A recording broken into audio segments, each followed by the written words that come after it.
Not every journey ends as we hope, and for some, freedom comes with a high cost. Henry Brown's story is one of amazing courage and sacrifice, a man who risked everything to escape a life of pain. After his family was torn from him, Henry decided on a plan as daring as it was dangerous. He would mail himself to freedom inside a wooden box. Henry Box Brown was born into slavery in Virginia around 1815. He grew up in a large family, all enslaved under a man named John Barrett. When Barrett died in 1830, the family was split up. Henry was sent to Richmond to work in a tobacco factory, while his brothers and sisters were sent elsewhere. In Richmond, Henry met Nancy, a fellow Slav, and fell in love. The two married and managed to build a family of their own, raising 3 children and attending the First African Baptist Church, where Henry sang in the choir. He worked hard, even paying Nancy's owner each year to keep their family together. But in 1848, tragedy struck. Nancy and the children were sold to a new owner in North Carolina, leaving Henry heartbroken. But instead of giving up, Henry reached out to James Caesar Anthony Smith, a free black man, who introduced him to Samuel Alexander Smith, a shoemaker known for his shady dealings. Samuel agreed to help, for a price. The 3 of them came up with a bold plan. Henry would hide inside a wooden box and ship himself to Philadelphia, where slavery was outlawed. This journey would rely on the Underground Railroad, a secret network that helped enslaved people escape. It wasn't a real railroad, but rather a path of safe houses, guides, and secret stops where abolitionists and sympathizers would hide and protect those seeking freedom. Philadelphia was a central part of this network, a city where people were ready to help. On March 23, 1849, Henry began his journey. To get time off work to prepare, he poured sulfuric acid on his hand, creating a painful wound.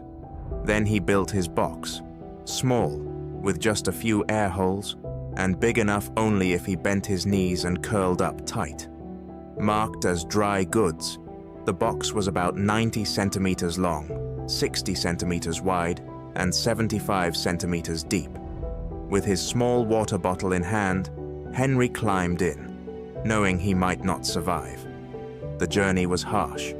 For 27 hours, he lay cramped in the dark, tossed around, sometimes even upside down. The air grew stale, his muscles burned, and he felt suffocated by the tight space. At times, it seemed like he wouldn't make it. Finally, he arrived in Philadelphia. When members of the Pennsylvania Anti-Slavery Society opened the box, Henry climbed out, exhausted, but free. Overcome with emotion, he thanked God.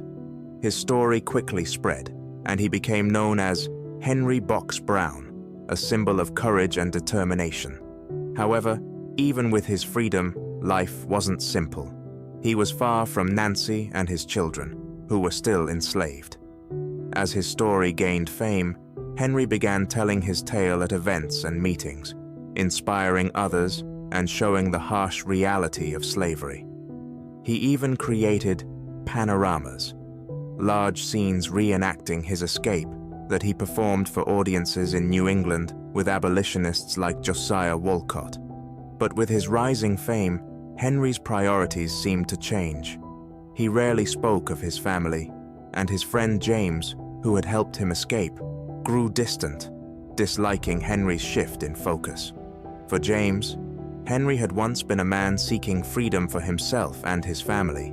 Now, Henry appeared more interested in his public life than reuniting with his loved ones. Henry continued his performances for nearly 40 years, eventually moving to Canada, where he lived until his death in 1897. His story remains one of bravery and resilience, but he never reconnected with Nancy or his children, leaving unanswered questions about the sacrifices he made for freedom. In the end, Henry Box Brown's life asks us all to consider: what would we give up for freedom, and what might we leave behind?